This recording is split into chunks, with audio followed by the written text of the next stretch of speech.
If my life were a movie, this would be the part where the popcorn gets stuck in your throat. I'm sitting in my worn leather recliner at 11:30 on a Tuesday night, watching old family videos with my kids.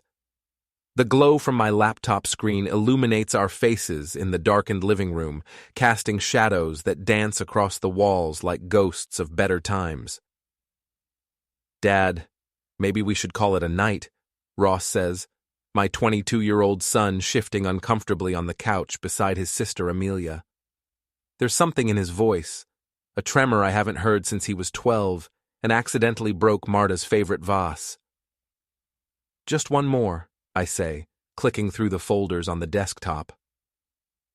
That's when I see it, a tab labeled Recent Videos that definitely wasn't there when I started this nostalgic journey down memory lane. Amelia, 20 and sharp as a tack, reaches for the laptop. "Dad, seriously, let's just..." But I'm already clicking. Call it curiosity, call it stupidity. Call it the universe finally deciding to show me what everyone else apparently already knows. The video loads, and my world tilts sideways. There's my wife of 23 years, Marta, sitting in the passenger seat of a car I don't recognize. She's laughing, really laughing, the way she used to laugh with me before promotions and mortgages and the daily grind of suburban life ground us down to polite roommates. Her hand is on the driver's thigh, and when the camera angle shifts, I see who's behind the wheel. Jake Morrison, my best friend since college. The guy who was best man at my wedding. The guy who comes over every Sunday to watch football and drink my drinks and eat my food and apparently screw my wife. "Dad," Ross whispers, but his voice sounds like it's coming from underwater. I watch myself become a cliché in real time. The betrayed husband, the last to know, the fool who thought his marriage was just going through a rough patch. The video is date-stamped 3 weeks ago. 3 weeks of normal dinners and polite conversation and Marta asking me to pick up milk on the way home from work. My hands are shaking as I close the laptop.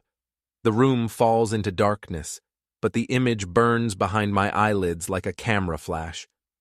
"How long have you known?" I ask my children, surprised by how calm my voice sounds. Amelia starts crying. Ross just stares at his hands. "How long?" 6 months, Ross finally admits. "Maybe longer. Amelia saw them first at the mall. We didn't know how to tell you." 6 months, half a year of living a lie while my own children watched me play the fool.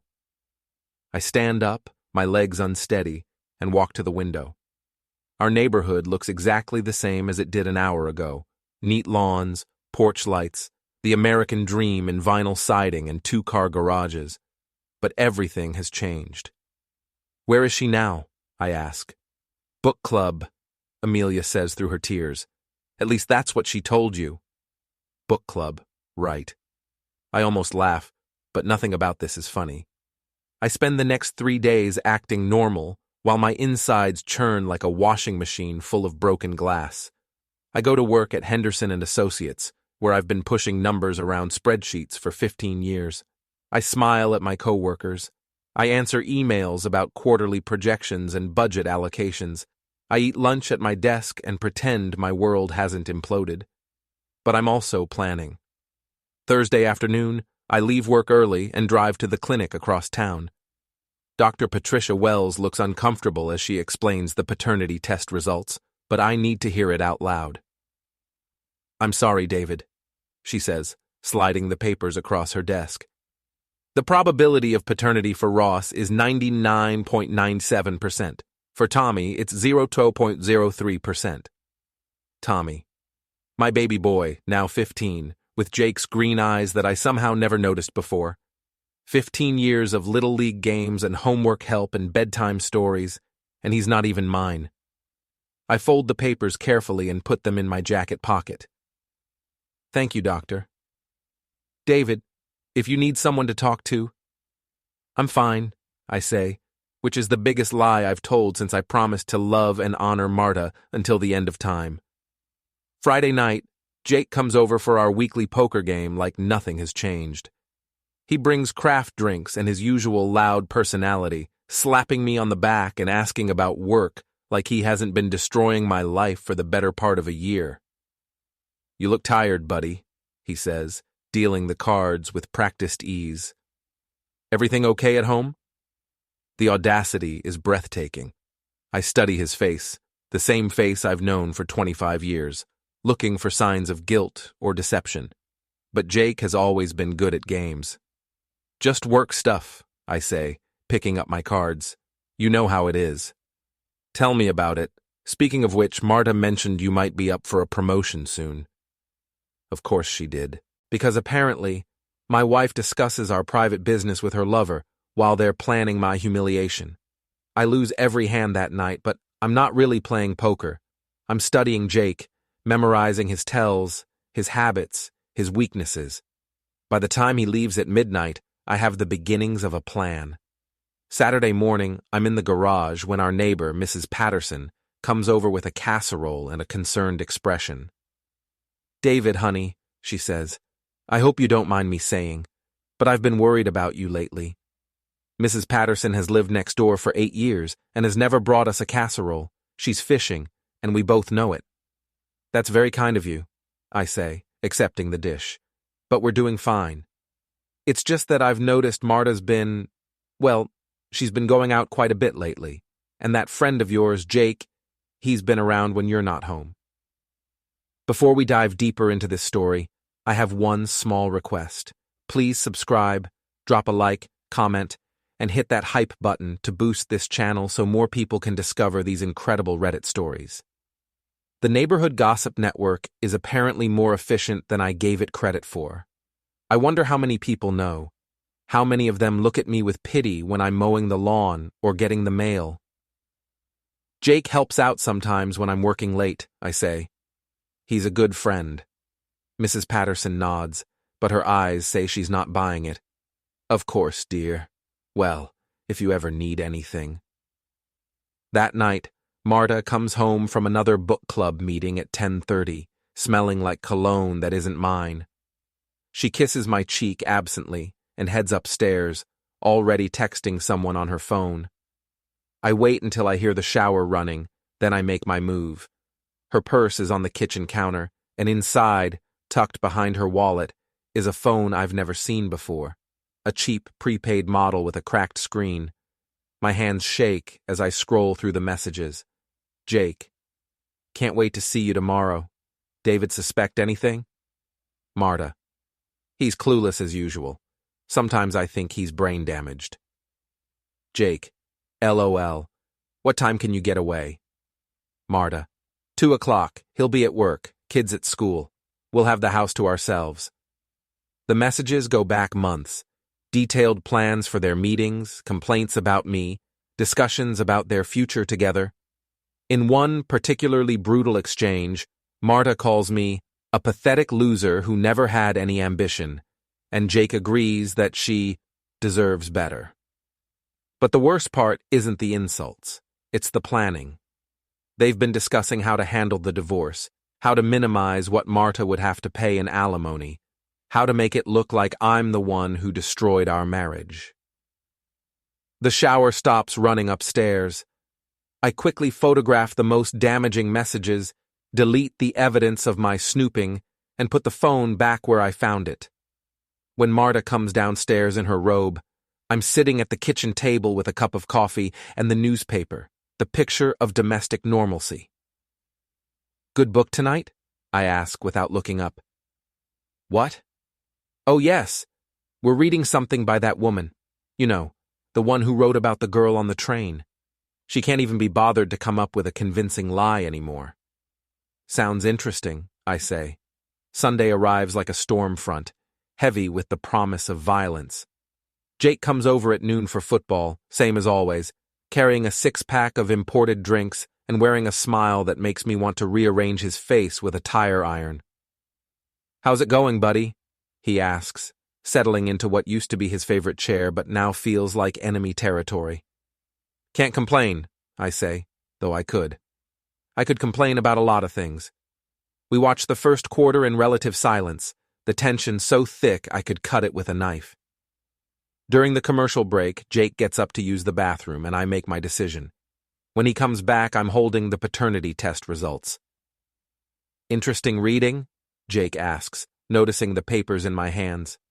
Very, I say. Want to take a look? I hand him the documents and watch his face change as he reads. It's like watching a time-lapse video of a building collapsing. The color drains from his cheeks, his mouth opens and closes like a fish gasping for air, and his hands start to shake. David, I can... Can what? Explain how my 15-year-old son has your DNA instead of mine? Jake sets the papers down carefully, like they might explode. It's not what you think. Really? Because what I think is that you've been screwing my wife for at least 16 years, and probably longer. What I think is that you sat at my dinner table and played with my kids and pretended to be my friend while you were stabbing me in the back. What I think is that you're a lying, cheating piece of garbage who doesn't deserve to breathe the same air as decent people. My voice has risen to a shout by the end, and I can hear footsteps upstairs as my family reacts to the commotion. Jake stands up, his face flushed with anger and embarrassment. You want to know the truth, David? Fine. Marta came to me. She was lonely and neglected because you're too busy with your boring job and your boring life to pay attention to your own wife. She needed someone who actually cared about her. Cared about her? I laugh, and it sounds like breaking glass. Is that what you call it when you help her plan our divorce behind my back? When you discuss how pathetic and brain-damaged I am? Jake's eyes widen. He knows I've seen the messages. Dad? Ross appears in the doorway, looking scared. What's going on? Ask your Uncle Jake, I say, never taking my eyes off my former best friend. Ask him about the paternity test. Ask him about the phone messages. Ask him about book club. Jake pushes past me, heading for the door. I don't have to listen to this. No, I say, following him. But everyone else will. He stops with his hand on the doorknob. What's that supposed to mean? I smile, and I can feel it's not a nice smile. It means that by tomorrow morning, everyone in this neighborhood is going to know exactly what kind of man you are. It means your wife, your kids, your coworkers, your golf buddies. They're all going to know that Jake Morrison is a backstabbing, home-wrecking liar. You wouldn't. Try me. Jake leaves without another word, but I can see the fear in his eyes. Good. He should be afraid. The house falls silent after he goes, except for the sound of Marta's footsteps on the stairs. She appears in the living room doorway, her face pale but defiant. How much did you hear? I ask. Enough. She crosses her arms over her chest, and I'm struck by how much she looks like a stranger. When did I stop knowing this woman? I suppose you want to talk. Actually, I say, I think we're way past talking. Monday morning arrives like a hangover, slow, painful, and accompanied by the sick realization that yesterday wasn't just a nightmare. I wake up alone in our king-sized bed, which isn't unusual anymore, but today the empty space beside me feels like a crater. Marta never came home last night. I find a note on the kitchen counter, written in her precise handwriting on letterhead from her advertising agency. Staying at Victoria's. We need time to think. Don't do anything stupid. Victoria, Marta's younger sister, who's always looked at me like I'm something she stepped in. Perfect. Now I get to be judged by the whole family. The kids are already gone. Ross to his job at the electronics store, Amelia to her college classes, and Tommy to school, blissfully unaware that his entire world is about to change. I'm grateful for the silence as I sit at the kitchen table with my coffee and plan my next move. My phone buzzes, text message from an unknown number. This is Jake. We need to talk. Meet me at Murphy's Bar at 8 p.m. Come alone. I almost laugh. Jake wants to meet at Murphy's, the dive bar where we used to celebrate work promotions and commiserate about our wives. The irony is so thick I could spread it on toast. I text back, see you there. But first, I have a stop to make. Henderson and Associates occupies the third floor of a glass office building downtown, the kind of place where ambition goes to get comfortable and slowly suffocate. I've been climbing these stairs for 15 years, and today might be the last time. My boss, Patricia Henderson, is a sharp-eyed woman in her 50s who built this company from nothing and doesn't suffer fools gladly. She's also been divorced twice, so she might understand what I'm going through. "David," she says when I knock on her office door, "you look terrible. Everything all right?" "Actually, no. I need to take some personal time. Family emergency." She studies my face with the same intensity she uses to review financial reports. "How much time are we talking about?" "I'm not sure yet. Could be a few days, could be longer." Patricia leans back in her chair. "David, you've been with us for 15 years. You've never taken more than a week off at a time, you've never missed a deadline, and you've never asked for anything unreasonable. If you need time, you've got it." "Thank you. But David?" She fixes me with a stare that could melt steel. "Whatever you're planning, make sure it's worth it, because the man who comes back to this office won't be the same one who's leaving today." She's right, of course. The old David, the one who believed in playing by the rules and trusting people and keeping his head down, he's already gone. What's left is something harder, angrier, and a lot less forgiving. I spend the afternoon at the public library, using their computers to research private investigators. Not because I need more evidence, I have plenty, but because I want to know exactly how thorough I need to be. The PI I eventually call a gravel-voiced ex-cop named Murphy, no relation to the bar, gives me advice that's worth every penny of his consultation fee. "You want to destroy them," he says over the phone. "You do it systematically, one piece at a time. Make them think it's over, then hit them again. And always, always stay within the law. What about the evidence I already have? Photos of the phone messages are good, but you need more. Financial records, hotel receipts, anything that shows a pattern. And you need witnesses." Witnesses? People who've seen them together. Neighbors, co-workers, anyone who can testify that this wasn't just a one-time mistake. I think about Mrs. Patterson and her casserole. I think I can manage that. Murphy's Bar at 8 p.m. is exactly what you'd expect from a place called Murphy's Bar. Dark wood, dim lighting, and the kind of clientele that prefers their conversations lubricated with whiskey. Jake is already there when I arrive, hunched over a drink in a corner booth, like he's trying to disappear into the upholstery. He looks up when I slide into the seat across from him, and I'm shocked by how much he's aged in the past 24 hours. His face is haggard, his eyes are red, and his usually perfect hair looks like he's been running his hands through it. "You look like garbage," I say, signaling the waitress for a drink. "Thanks. You're not exactly glowing yourself." We sit in silence until my whiskey arrives. The bar is busy enough that our conversation won't be overheard, but quiet enough that we won't have to shout. Perfect for what I have planned. "So," I say, taking a sip of my drink, "how long?" Jake knows what I'm asking. "David." "How long, Jake?" He stares into his glass like it holds the secrets of the universe. 16 years. 16 years. Tommy is 15, which means Marta was cheating on me before she even knew she was pregnant. Before she looked me in the eye and told me we were having another baby.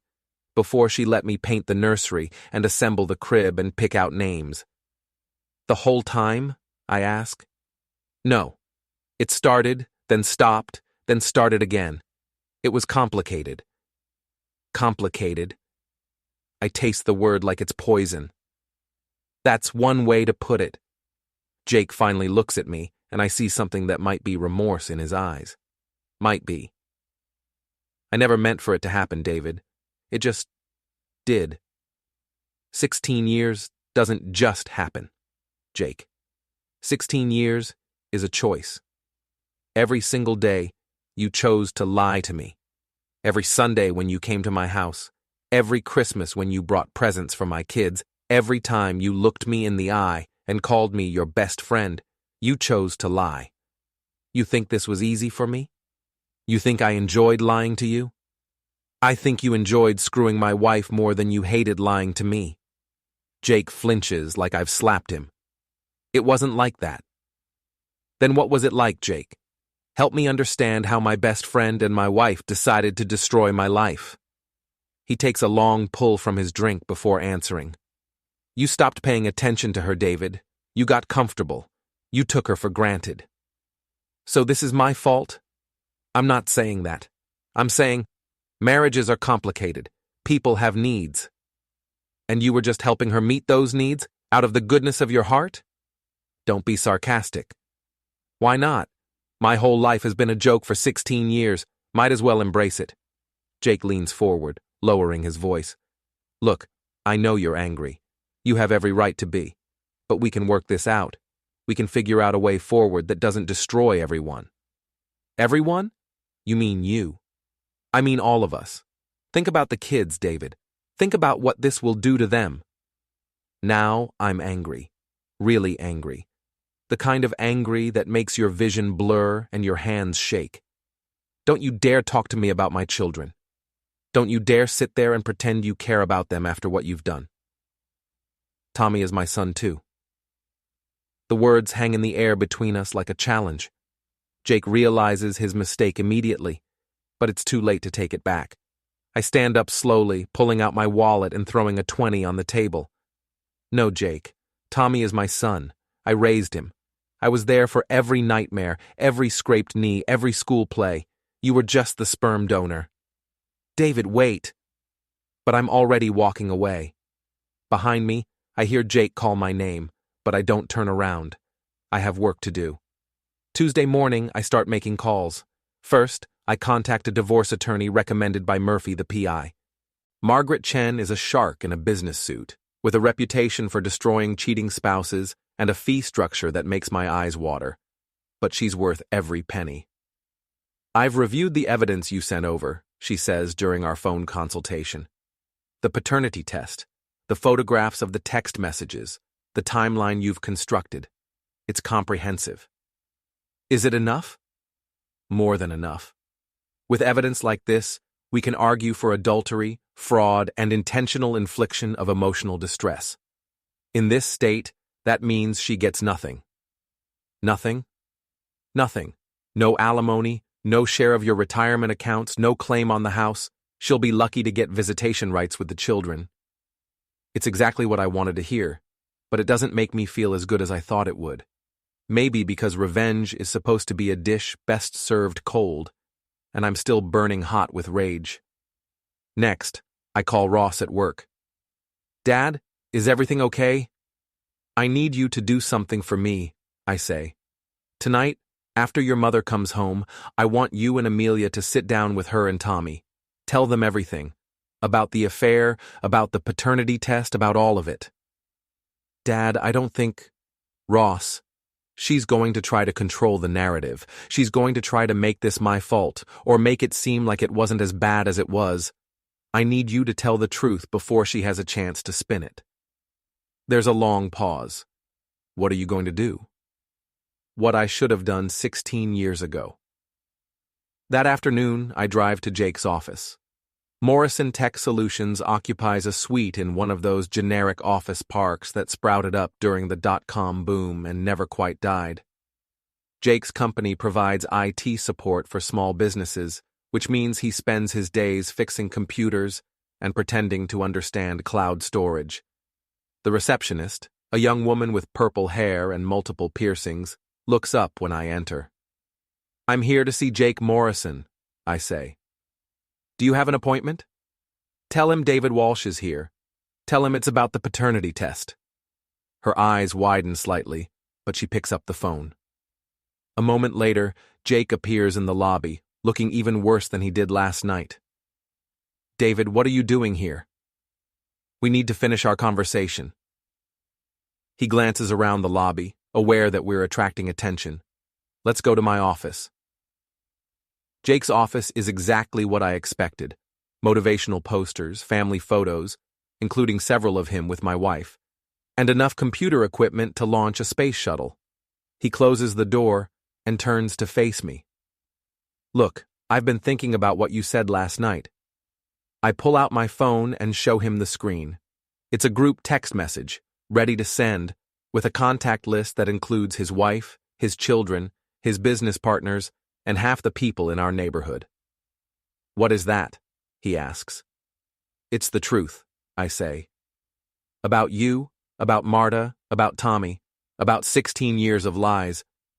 Jake's face goes white. You can't send that. Why not? Because it'll destroy everything. My marriage, my business, my relationship with my kids. The way you destroyed mine? That's different. How? He can't answer, because there is no answer. There's no justification for what he's done, no excuse that makes it okay. I want you to call Marta, I say. I want you to tell her that you're confessing everything to your wife tonight. I want you to tell her that you're prepared to take full responsibility for what happened. And if I don't? I hold up my phone again. Then I push send, and everyone knows what kind of man you really are. Jake stares at the phone like it's a loaded weapon, which, in a way, it is. You're blackmailing me.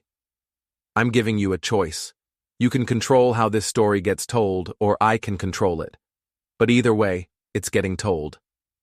He reaches for his desk phone with shaking hands. That evening, I sit in my living room and wait for the fireworks to begin.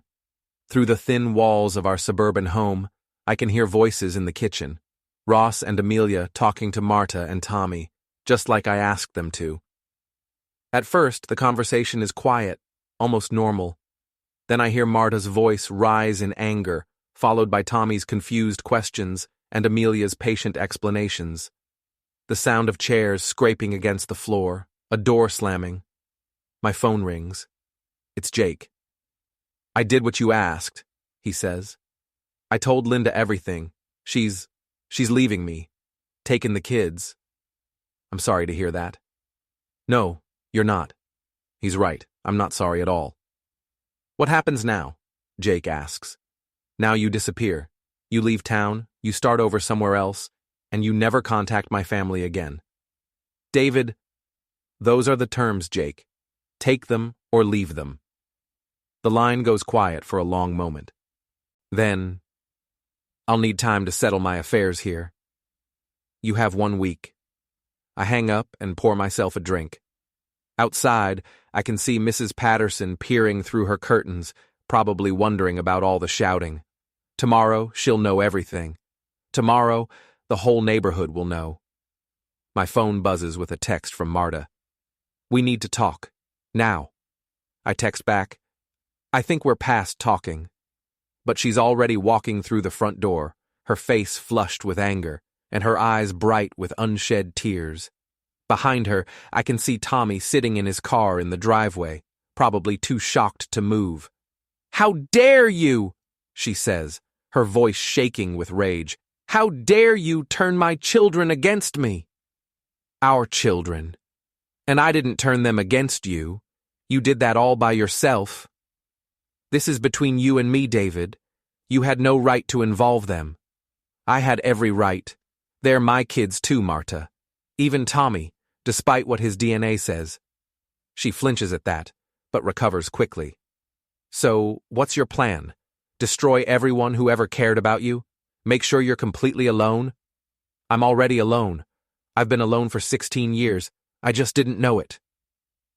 Marta sits down on the couch, suddenly looking exhausted. It doesn't have to be this way.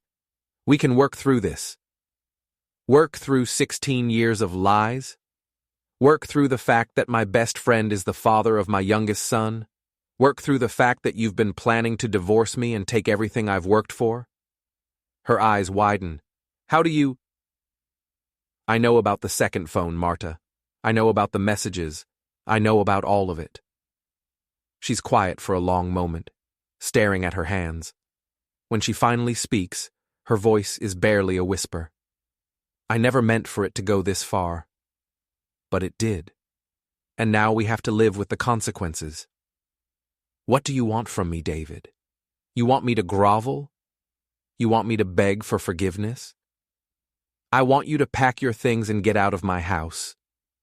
This is my house, too. Not anymore. My lawyer says that with the evidence I have, you'll be lucky to get visitation rights with the kids. Marta looks up at me then, and I see something in her eyes I've never seen before. Fear. You can't take my children away from me. I'm not taking them away. You gave them away when you chose Jake over your family. She starts to cry then, real tears that streak her makeup and make her look older than her 47 years. Part of me wants to comfort her, to tell her everything will be okay. But that part is getting smaller every day. I'm sorry, she whispers. I'm so sorry, David. I know you are. But sorry doesn't fix 16 years of lies. She nods, wiping her eyes with the back of her hand. What happens now? Now you leave, tonight. Take whatever you need and go back to Victoria's. My lawyer will be in touch. Marta stands up slowly, like she's aged a decade in the past hour. And the kids? The kids will decide for themselves whether they want to see you. She nods again and walks toward the stairs. Halfway up, she turns back. For what it's worth, David, I did love you. Once. Once isn't enough, Marta. After she's gone, I sit in my empty house and listen to the silence. Tomorrow, the real work begins. Tomorrow, I start rebuilding my life from the ashes of the old one. But tonight, for the first time in 16 years, I'm finally alone with the truth. Wednesday morning dawns gray and cold, matching my mood perfectly. I wake up on the couch where I fell asleep watching old movies, my neck stiff and my mouth tasting like regret and whiskey. The house feels different without Marta's presence, not better or worse, just different, like a museum of a life that used to exist. My phone has 17 missed calls and 43 text messages. Word travels fast in suburbia. Most of the messages are from neighbors and acquaintances, offering support or fishing for details. A few are from coworkers who heard through the grapevine. One is from my brother in California, who somehow got wind of the situation and wants to fly out to help. I appreciate the gesture, but this is something I need to handle myself. The most interesting message is from Victoria, Marta's sister. We need to talk. Meet me at Starbucks on 5th Street at 10 a.m. Come alone. Victoria has always been the smarter of the two sisters and significantly more ruthless. If she wants to meet, it's not to offer condolences. She's planning something, which means I need to be planning something too. I shower, shave, and put on my best suit, the navy blue one I wore to my wedding and every important occasion since. If I'm going to war, I might as well look respectable doing it. Starbucks at 10 a.m. is busy with the usual crowd of soccer moms and remote workers, all of them typing furiously on laptops and pretending their problems are more important than everyone else's. Victoria is already there when I arrive, sitting at a corner table with a large coffee and a predatory smile. She's 5 years younger than Marta, but looks older, with sharp features and calculating eyes. She's wearing an expensive suit that probably cost more than I make in a month, and her jewelry could fund a small country's defense budget. David, she says as I sit down, you look tired. I've had better weeks. I imagine you have. She takes a sip of her coffee, studying me over the rim of her cup. Marta told me about your conversation last night. Did she also tell you about the 16 years of lies? She told me her version. I'm sure you have yours. I lean back in my chair, trying to read her angle. Victoria doesn't do anything without a reason, and she certainly doesn't waste time on family drama unless there's something in it for her. What do you want, Victoria? I want to make you an offer. I'm listening. She reaches into her purse and pulls out a manila envelope, sliding it across the table. Inside, you'll find a cashier's check for $50,000 and the keys to a condo in Florida. It's paid for, utilities included, and it's yours if you want it. I don't touch the envelope. In exchange for what? You drop the divorce proceedings. You let Marta keep the house and her share of your assets. You don't pursue child support for Tommy. And you disappear. Disappear? Move to Florida. Start fresh. Find a nice woman who doesn't have a complicated history and live happily ever after. I almost laugh. You want to pay me to go away? I want to offer you a clean exit from a messy situation. And if I refuse? Victoria's smile turns cold. Then things get complicated. For everyone. Is that a threat? It's a reality check, David. You think you hold all the cards, but you don't. Marta has friends, connections, resources. She can make your life very difficult if she chooses to. More difficult than discovering my best friend is the father of my youngest son? Much more difficult. I study Victoria's face, looking for tells. She's good at hiding her emotions, but there's something in her eyes that doesn't match her confident demeanor. She's worried about something. What aren't you telling me? I ask. I don't know what you mean. This isn't about protecting Marta. You've never cared enough about your sister to throw $50,000 at her problems. This is about something else. Victoria's smile falters for just a moment. But it's enough. I've hit a nerve. You're imagining things. Am I? Or is there something about this situation that threatens you personally? She stands up abruptly, leaving the envelope on the table. Think about my offer, David. It's more generous than you deserve. After she leaves, I sit alone with the envelope and try to figure out what I'm missing. Victoria is scared of something, and scared people make mistakes. I just need to figure out what she's hiding. I spend the rest of the morning at the library, using their computers to research Victoria's business interests. She owns a consulting firm that specializes in crisis management for politicians and executives, the kind of people who pay big money to make scandals disappear. Interesting, but not immediately useful. My phone rings as I'm driving home. It's Ross. Dad, we need to talk. Can you meet me at the diner on Maple Street? Is everything okay? Can you meet me there in 20 minutes?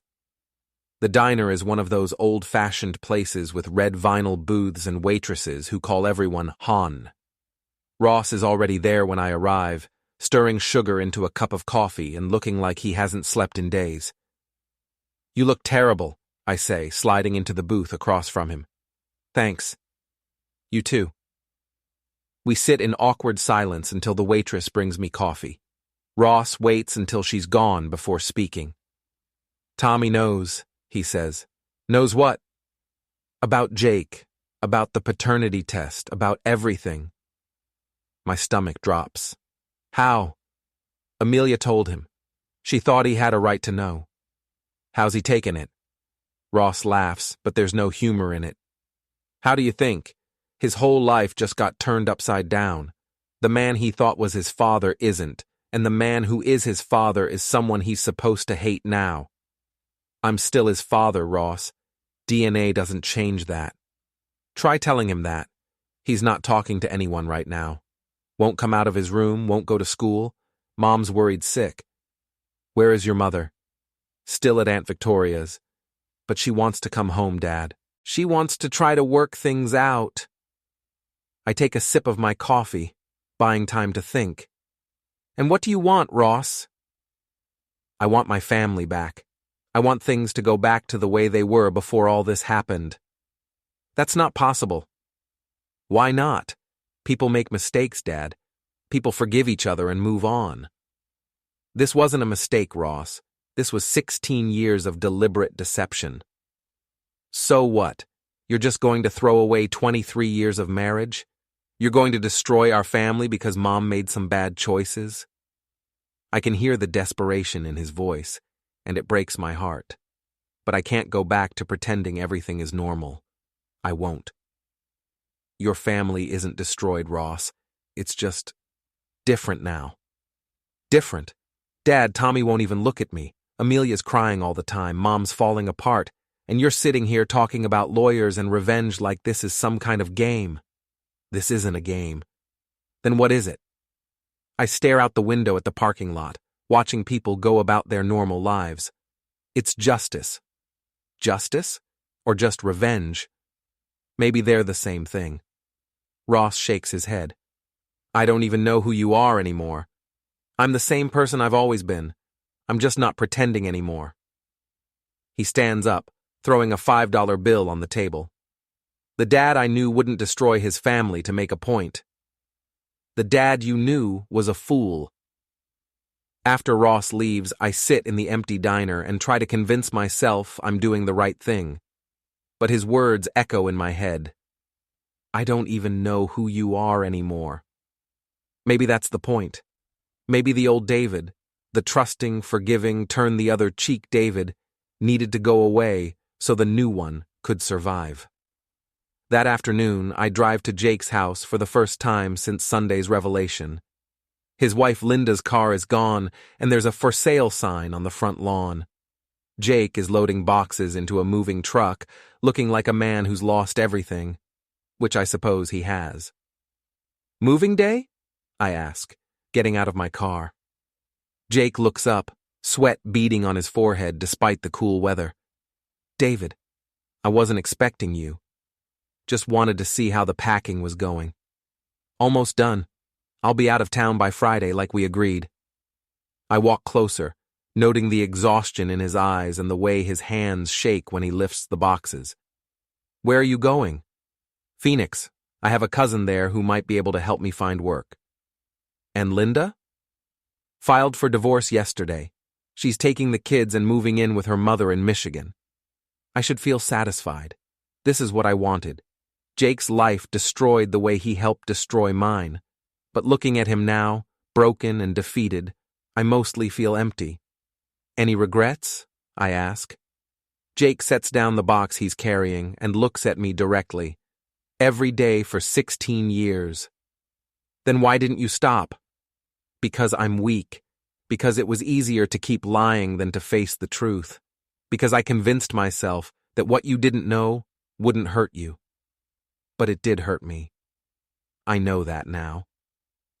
We stand there in silence for a moment, two middle-aged men surrounded by the wreckage of their lives. For what it's worth, Jake says, I am sorry. I know that doesn't fix anything, but I am. You're right. It doesn't fix anything.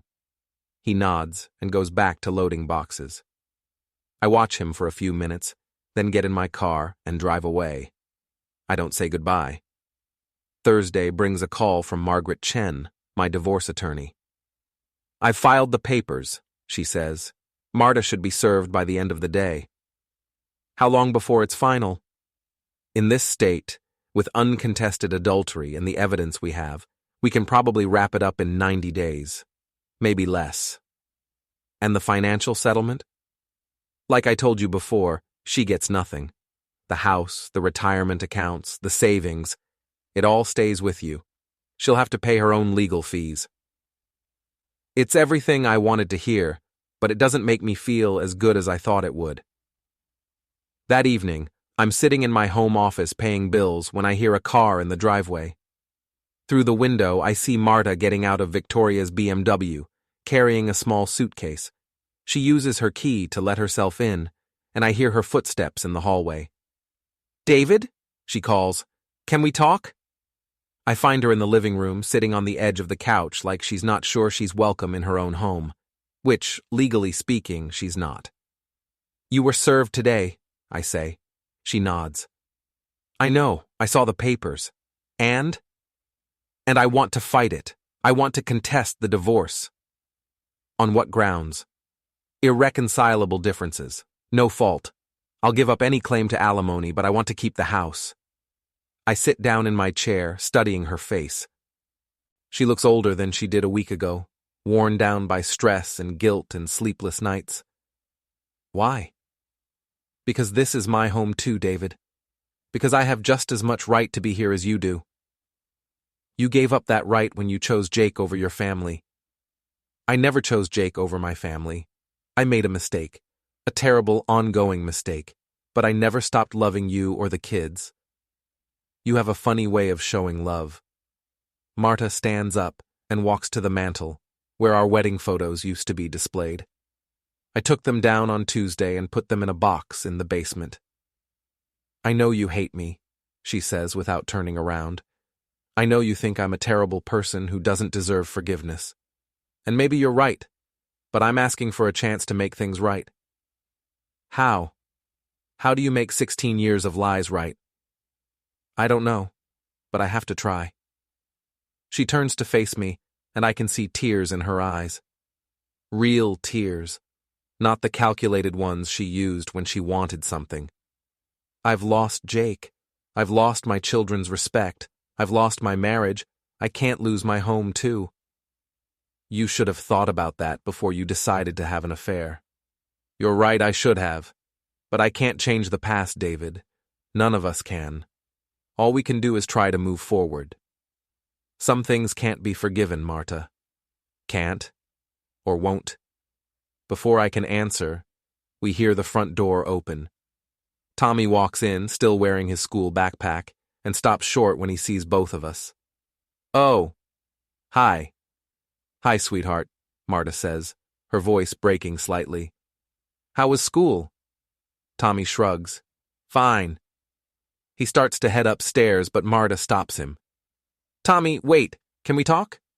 About what? About everything. About what you learned this week. Tommy drops his backpack and looks at both of us with an expression far too mature for his 15 years. What's there to talk about? You lied to me my whole life. Dad raised me thinking I was his son, and now I find out I'm not. Jake, who I thought was just a family friend, is actually my biological father. And now everyone's angry and getting divorced, and I'm supposed to just… What? Pick a side? The pain in his voice is like a knife to my heart. You don't have to pick a side, I say. I'm still your father, Tommy. That hasn't changed. Hasn't it? Because it feels like everything has changed. Marta takes a step toward him. Sweetheart, I know this is confusing. Confusing? Tommy's voice rises. It's not confusing, Mom. It's devastating. Do you know what it's like to find out your whole life is a lie? Tommy, no. Let me finish. Do you know what it's like to look in the mirror and wonder who you really are? To wonder if anything you thought you knew about yourself is actually true? Marta is crying now, silent tears streaming down her face. I'm sorry, she whispers. I'm so sorry. Sorry doesn't fix anything, Tommy says, echoing my own words from earlier in the week. Sorry doesn't make the last 15 years real. He picks up his backpack and heads for the stairs. Tommy, I call after him. He stops but doesn't turn around. You're my son, I say. No matter what any test says, no matter what mistakes were made, you're my son. That's not going to change. Tommy nods without looking back, then disappears upstairs. A moment later, we hear his bedroom door close. Marta and I sit in silence for a long time after that. He's right, she finally says. Sorry doesn't fix anything. No, it doesn't. But it's all I have. I look at this woman I've shared a life with for more than 2 decades, this stranger who used to be my wife, and try to find some trace of the person I fell in love with. She's still there, buried under years of lies and poor choices. But she's there. It's not enough, Marta. She nods, wiping her eyes. I know. You need to go. I know that too. She stands up, smoothing down her skirt, and walks toward the door. Halfway there, she stops. David? Yeah? Take care of him. Take care of all of them. I will. After she leaves, I pour myself a drink and sit in my empty living room, listening to the sounds of my broken family trying to put itself back together. Upstairs, I can hear Tommy's music playing softly through his closed door. Ross comes home from work and goes straight to his room without saying hello. Amelia calls to check on everyone but doesn't come home. This is my new normal. This is what justice looks like. I just wish it felt more like winning. Friday morning arrives with the kind of crisp autumn air that usually makes me optimistic about the future. Today, it just makes me feel cold. I'm sitting at my kitchen table with coffee and the newspaper when my phone rings. The caller ID shows Victoria's number. Good morning, David. Victoria, what can I do for you? I wanted to follow up on our conversation yesterday. Have you given any thought to my offer? I take a sip of my coffee, letting her wait. I have.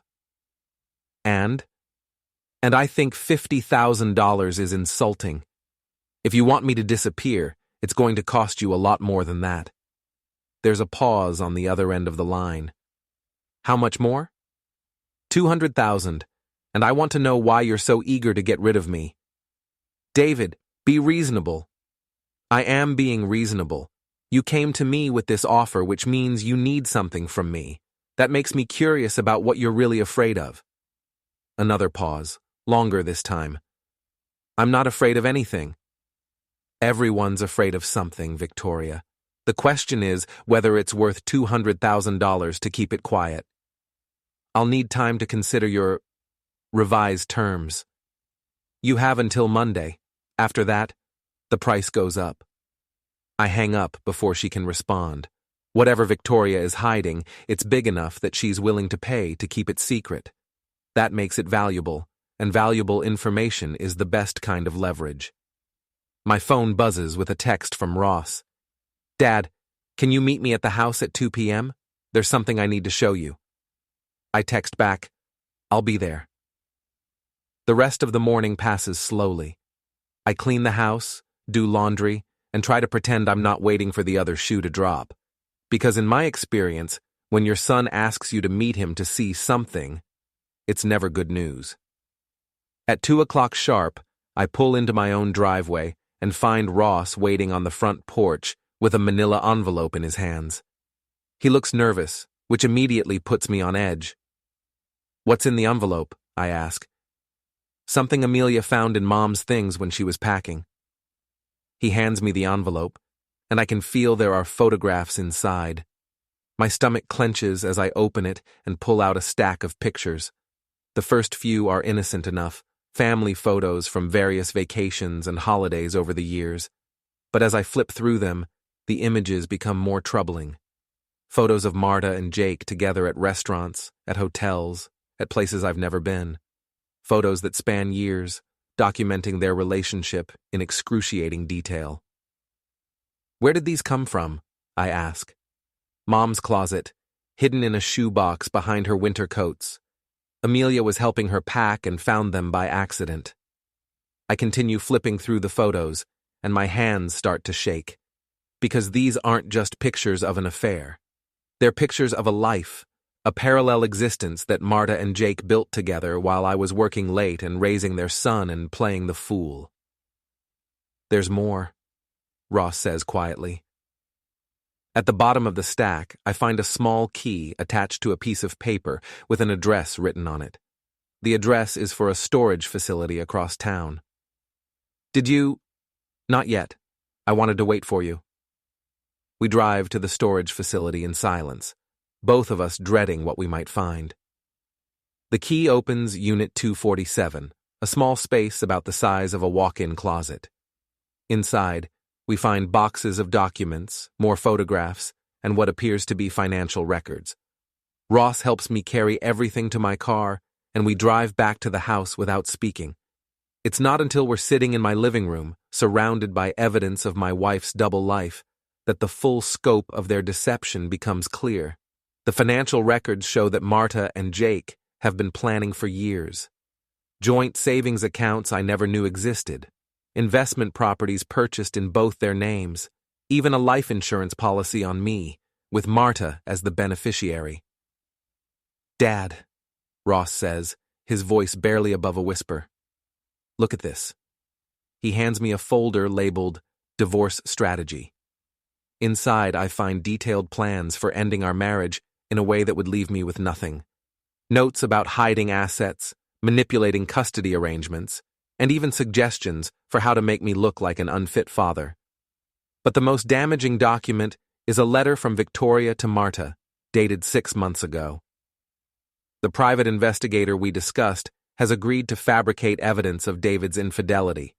With photos and witness testimony, we can make it look like he's the one who cheated. Combined with the financial irregularities we've documented, this should be enough to ensure you get everything in the divorce. I read the letter 3 times before the full implication sinks in. Victoria wasn't just helping her sister hide an affair, she was actively planning to frame me for crimes I didn't commit. Dad, you okay? I look up at Ross, who's watching me with concern. How long have you known about this? About what? About the plan to frame me, about the fake evidence. I didn't know. I swear, Dad, I had no idea it went this deep. I believe him. Ross is a good kid, honest to a fault, just like his old man used to be. But the fact that my own wife was planning to destroy me with fabricated evidence, that changes everything. What are you going to do? Ross asks. I gather up all the documents and photos, organizing them into neat piles. I'm going to give them exactly what they planned to give me. What do you mean? I mean, it's time to stop playing defense.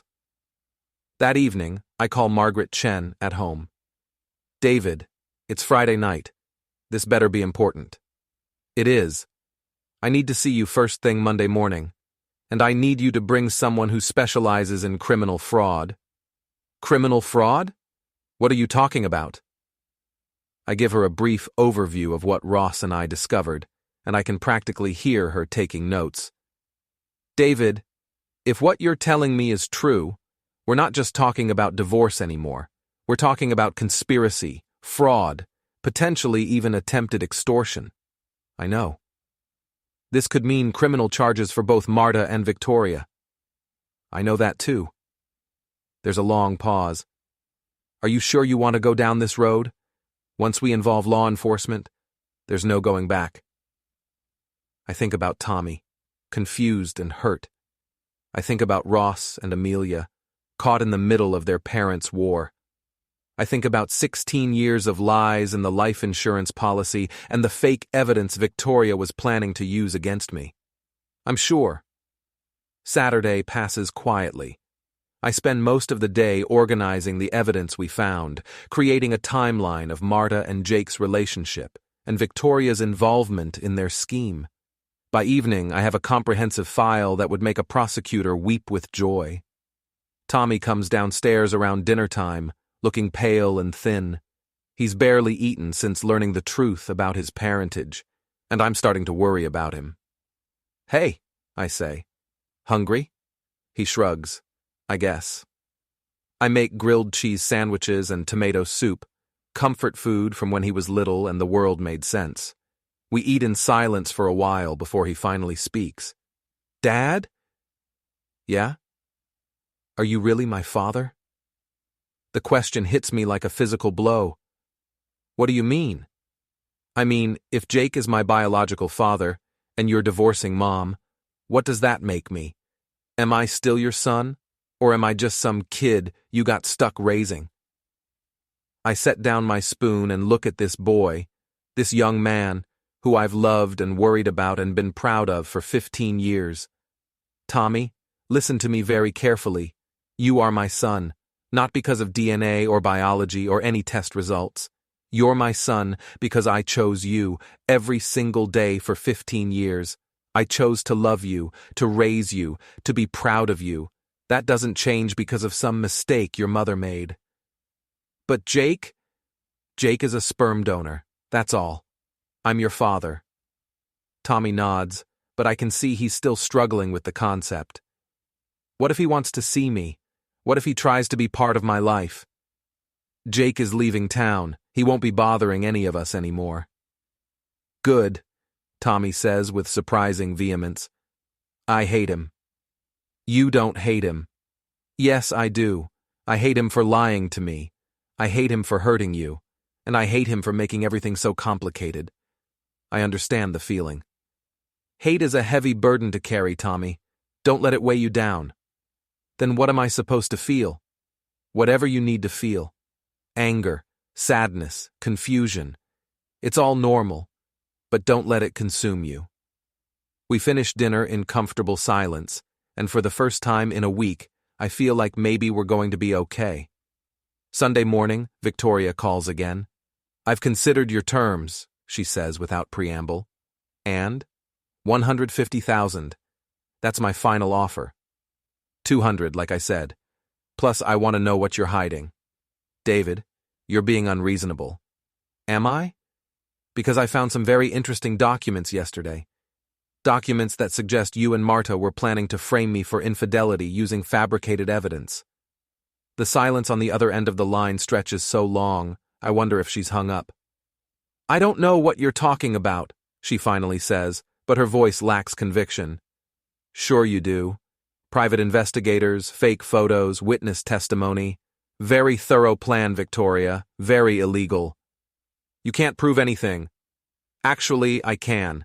I have your letter to Marta outlining the entire scheme. I have financial records showing the payments to your investigator. I have everything, Victoria. Another long pause. What do you want? I want the truth. I want to know why you went to such lengths to destroy me. It wasn't personal. Wasn't personal? You tried to frame me for adultery. It was business, David. Marta needed a clean divorce and you were complicated. Complicated how? Victoria sighs. You're a good man, a faithful husband, a loving father. That made you sympathetic, which made you dangerous to Marta's case. We needed to level the playing field. The casual way she discusses destroying my life is breathtaking. So you decided to manufacture evidence. We decided to give Marta the best possible chance at a favorable settlement. By committing fraud. By being thorough. I almost admire her lack of remorse. Almost. Here's what's going to happen, Victoria. You're going to transfer $200,000 to an account I specify. You're going to provide me with a written confession detailing your involvement in the scheme to defraud me, and you're going to convince Marta to accept my divorce terms without contest. And if I refuse? Then Monday morning I turn everything over to the district attorney's office. Conspiracy, fraud, attempted extortion. I'm sure they'll find something that sticks. You're bluffing. Try me. This time I hang up on her. Monday morning arrives like Judgment Day. I'm sitting in Margaret Chen's office at 8 a.m. sharp, surrounded by boxes of evidence and feeling like a general preparing for war. Margaret has brought along a colleague, James Morrison, no relation to Jake, who specializes in white-collar crime. He spent the weekend reviewing everything I found, and his expression is grim. This is extensive, he says, gesturing to the documents spread across the conference table. If even half of this is accurate, we're looking at serious criminal charges. It's all accurate, I say. I've verified everything. The question is, what do you want to do with it? We can pursue criminal charges, civil remedies, or both. Before I can answer, Margaret's assistant knocks on the door. Miss Chen? There's a Victoria Palmer here to see Mr. Walsh. She says it's urgent. Margaret and James exchange glances. Send her in. Victoria enters the conference room looking like she hasn't slept in days. Her usually perfect appearance is disheveled, and there are dark circles under her eyes. David, she says, we need to talk. We're talking. She glances at Margaret and James. Privately. Anything you have to say to me, you can say in front of my attorneys. Victoria sits down heavily in one of the empty chairs. Fine. I accept your terms. All of them? All of them. $200,000, a written confession, and I'll make sure Marta doesn't contest the divorce. I study her face, looking for the catch. What's changed? Marta tried to take her own life last night. The words hit me like a physical blow. What? She's in the hospital, stable, but it was close. I feel like the floor has dropped out from under me. How? Pills. Ross found her and called 911. She's going to be okay, but David... Victoria's voice breaks. She can't take much more of this. The room falls silent. Margaret and James are watching me carefully, waiting to see how I'll react. Where is she? I ask. Mercy General, room 314. I stand up, my legs unsteady. We'll finish this later. David, Victoria calls as I reach the door. I really am sorry. About all of it. I don't turn around. So am I. The drive to the hospital passes in a blur. I find myself thinking about the first time I met Marta at a college party 25 years ago. She was studying marketing and dreaming of changing the world through advertising. I was an accounting major who thought romance was just another line item on a balance sheet. She taught me how to love, how to laugh, how to believe that two people could build something beautiful together. When did it all go wrong? Room 314 is quiet when I arrive. Marta is sleeping, looking small and fragile in the hospital bed. Ross is sitting in a chair beside her, holding her hand. "Dad," he says when he sees me, "I'm glad you're here. How is she?" "Better. The doctor says she's going to be fine physically, but mentally..." He shakes his head. "She keeps apologizing, over and over, like she can't stop." I sit down in the other chair and look at this woman who used to be my wife. Even unconscious, she looks haunted. "Ross," I say quietly, "I need to ask you something, and I need you to be completely honest." "Okay. Do you think I did this? Do you think I pushed her to this point?" Ross considers the question carefully. "I think you both made choices that led here. But Dad, she made her choices first." A nurse comes in to check on Marta, and Ross and I step into the hallway. "What happens now?" he asks. "I don't know." "Are you still going to divorce her?" I look through the window at Marta's sleeping form. "Yes, but maybe we can find a way to do it that doesn't destroy everyone." Ross nods. "That would be good." "Ross, I'm proud of you. The way you've handled all of this, the way you've taken care of your brother and sister. I'm proud of you." "Thanks, Dad. That means a lot." We stand there in the hallway, two men trying to figure out how to put their family back together with pieces that no longer fit. It's not going to be easy. But for the first time in weeks, I think it might be possible. Tuesday morning finds me back in Margaret Chen's office, but this time the atmosphere is different. The boxes of evidence are still there, but the urgency has shifted. Instead of planning an attack, we're negotiating a ceasefire. "Victoria has agreed to all your terms," Margaret says, sliding a cashier's check across the desk. $200,000 as requested. I stare at the check, but don't pick it up. "And the confession?" James Morrison hands me a typed document.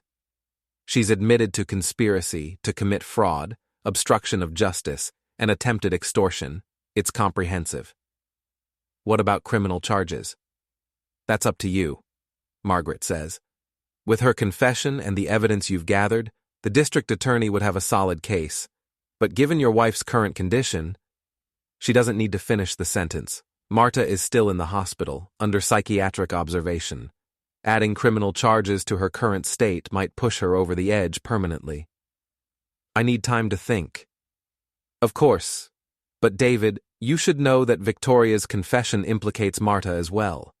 If you pursue charges against one, you'll likely have to pursue charges against both." I nod and gather up the documents. I'll be in touch. The drive to the hospital gives me time to process everything that's happened in the past 2 weeks. 2 weeks ago, I was a suburban accountant with a boring job and a stable marriage. Today, I'm a man holding evidence that could send his wife and sister-in-law to prison. The transformation is complete, but I'm not sure I like who I've become. Marta is awake when I arrive at her room, sitting up in bed and staring out the window. She looks better than she did yesterday, more alert, less fragile. But there's something in her eyes that wasn't there before, a kind of resigned acceptance that makes my chest tighten. "Hi," I say from the doorway. "Hi." She doesn't look at me. "Ross said you came by yesterday. How are you feeling?" "Embarrassed, ashamed, tired." She finally turns to face me. "But alive? I suppose that's something."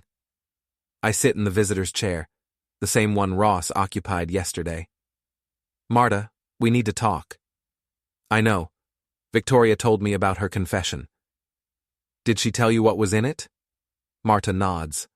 "The fake evidence, the private investigator, the plan to frame you for adultery, all of it." And I'm sorry. I know that doesn't mean much coming from me, but I am genuinely deeply sorry.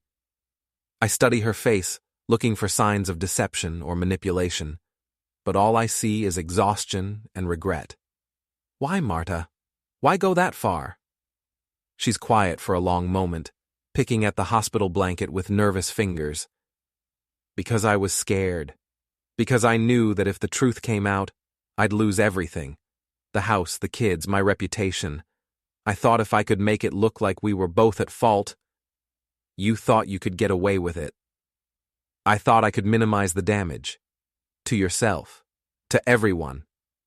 David, I never wanted to hurt you. I know that's hard to believe, but it's true.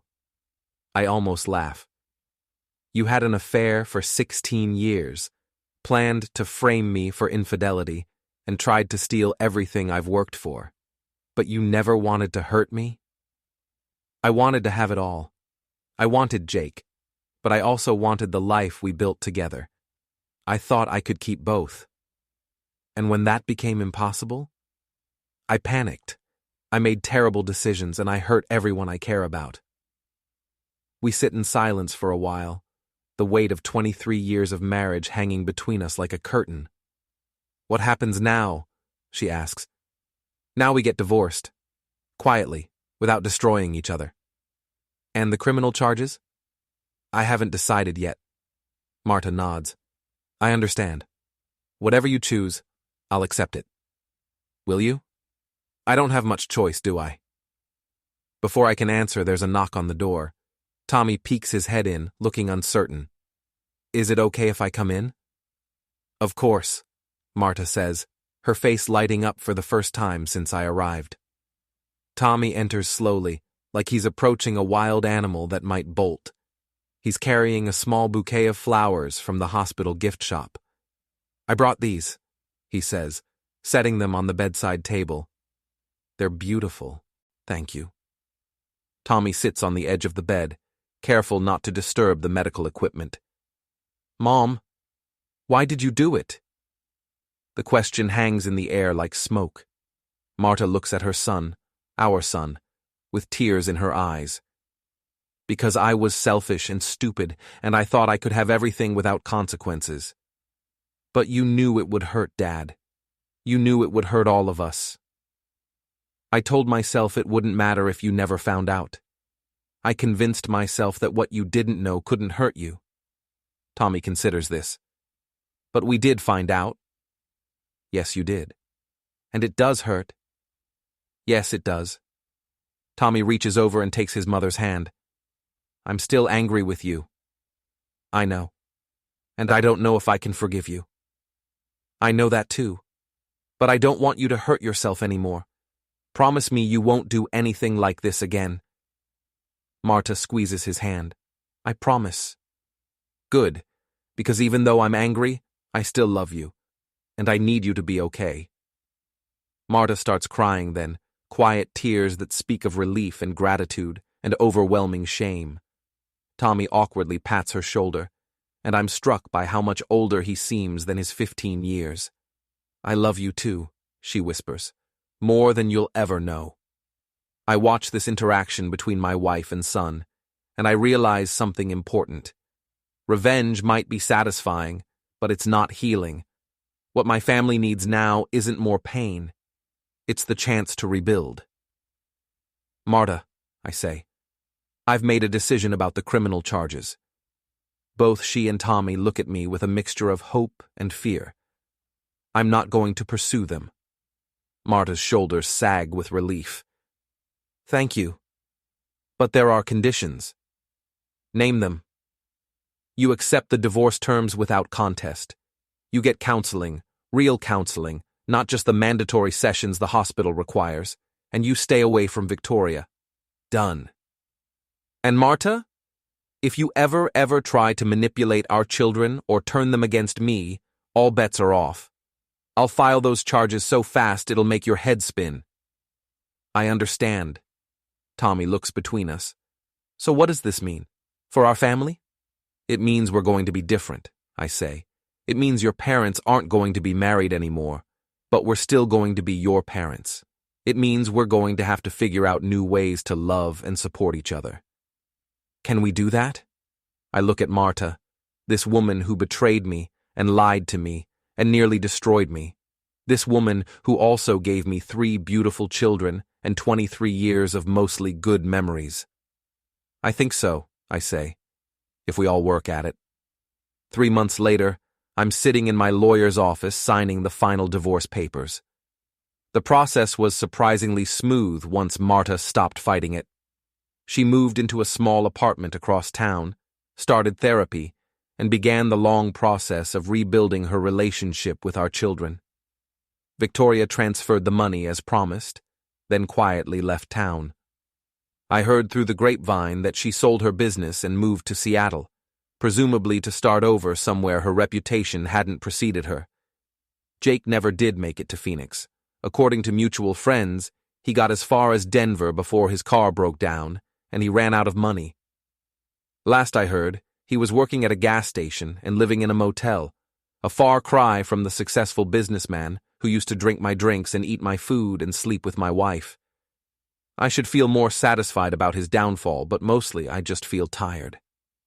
That's it, Margaret says, collecting the signed documents. You're officially divorced. How do I feel about that? You tell me. I consider the question. Relieved, I think, and sad, but mostly relieved. What's next for you? I'm taking a vacation, first one in 15 years. Tommy and I are going to drive cross-country, see some national parks, figure out who we are now that everything has changed. That sounds nice? It does, doesn't it? I leave the lawyer's office and drive home to find Tommy loading camping gear into my car. He's grown 3 inches since the divorce started and his voice has deepened. He looks more like Jake every day, but he acts like me, thoughtful, careful, loyal to a fault. Ready for the road trip? I ask. Ready. Mom called to say goodbye. How's she doing? Better. She's dating someone new, a guy from her therapy group. She seems happy. I'm surprised to find that this news doesn't bother me. Good for her. You mean that? I think I do. Your mother deserves to be happy, Tommy. We all do. We finish loading the car and stand in the driveway of the house I'll probably sell when we get back. The neighborhood looks the same as it always has, but I see it differently now. Less like a prison, more like a chapter in a book that's finally ready to end. Dad? Tommy says as we get in the car. Yeah? Thank you. For what? For still being my father, even when you didn't have to be. I reach over and squeeze his shoulder. Tommy, you're my son. That's not something that changes just because life gets complicated. I know. But thank you anyway. We drive out of the subdivision and onto the highway, heading west toward whatever comes next. In the rearview mirror, I can see our old life getting smaller and smaller until it finally disappears. For the first time in months, I feel like I can breathe. The radio is playing something upbeat, Tommy is reading the map, and the road stretches out ahead of us like a promise. We don't know where we're going exactly, but we know we're going there together, and for now, that's enough.